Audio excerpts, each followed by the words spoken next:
Well, hi, hello, and welcome. Today's video is about what I think are the 5 best rides that are no longer at Teens Island. So rides that used to be at Teens Island and of course are no longer there, since there's been a number of those over the years. A couple disclaimers. One, it has to be a ride I actually have been on, and it has to be one I remember. So like Smurf Boat Ride, which is a ride I remember really liking, but it went out when I was like 3 or 4 years old, so I'm not going to have that on the list as I don't remember it. And there's a couple of honorary mentions. First off, one will be Kenton's Tale of Kublik Canal, which was a second log flume that they had, which was over near where the Beast is at. It was initially taken out to make way for Tomb Raider the Ride, which, spoiler alert, will be on this list. And another one that is on this list is Scooby-Doo and the Haunted Mansion, or I think that's what it was called, which is a ride that used to be where Boo Blasters and Boo Hill is at now, and that ride was taken out after Teens Island was bought by Cedar Fair, and they no longer paid for the Hanna-Barbera license. All right, number 5 on the actual list is Teen Cobra, which is the world's first stand-up looping wooden coaster and the first purpose-built stand-up coaster.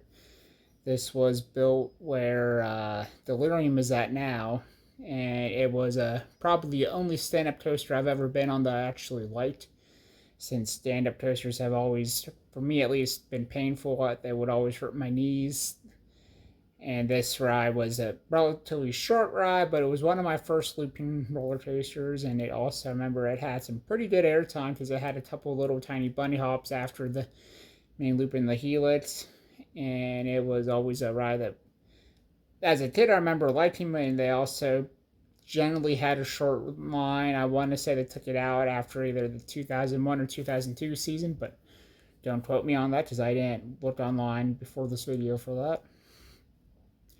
And I much would have preferred to ride this over its replacement because it was replaced Delirium, and I've been on that ride once, and it made me sick.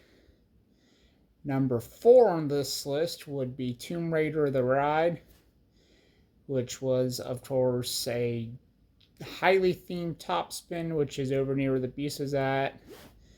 I remember the day this ride opened, waiting, or the day this ride was supposed to open, waiting for pretty much the entire day on a season pass preview to try to get the chance to ride it, even though it ended up not opening at all. So I remember saying I just rode that night in Tomb Raider The Line.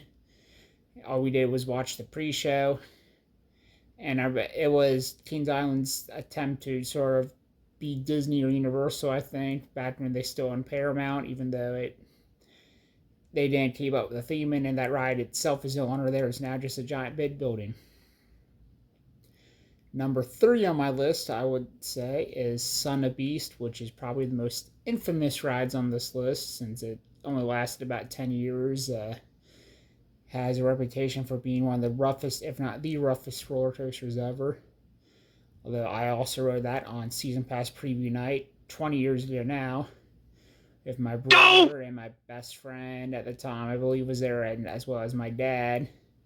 You rode it that night, even though it was only open up for a couple hours because of mechanical issues, and then it went down for a while, and then of course it's had all kinds of troubled history, and it is only lasted not even a decade, I think, of being open, and it's no longer there at all, and it's where Banshee used to be at now. That was number 3 on my list. Yeah, that was number 3 on my list. So number 2 on my list then is Phantom Theater, which was an old, it was pretty much a poor person's haunted mansion ride. I've always really, really enjoyed it.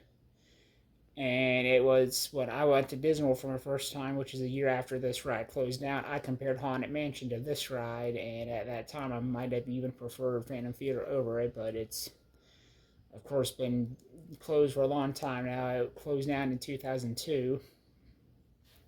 It's still there on the way because they still use the vehicles for Boo Blasters and Boo Hill were used on this ride, and it is also the same basic layout but completely rethemed, and I liked it much better as Phantom Theater. Like, if I could choose for Teens Island to bring back any one ride, this would probably be the ride, but That's not going to happen. I know for a couple years they had the a couple of the animatronics for this out at Halloween Haunt, but they no longer do that. And my number one former attraction at Kings Island is the Vortex, which was, when I was a kid, it was a big, intimidating coaster. It was always, there was the Beast in the Vortex for the big coasters, and this one was, I like the Beast better, but this was the one with the loops. It was all in your face. Like, I remember one time as a kid going up there, when we would go up there once a summer before we had passes, and I was overjoyed one day because it was closed down because they were having a big mechanical issue, and I remember being glad that it didn't mean I had to try and get up my courage to ride it, even though it is now gone. And there's nothing that remains of it besides maybe a couple pieces of track. Well, let me know what you guys think are your favorite rides that are no longer at Kings Island in the comments. And as always, if you like this video, give it a big thumbs up and subscribe to the channel.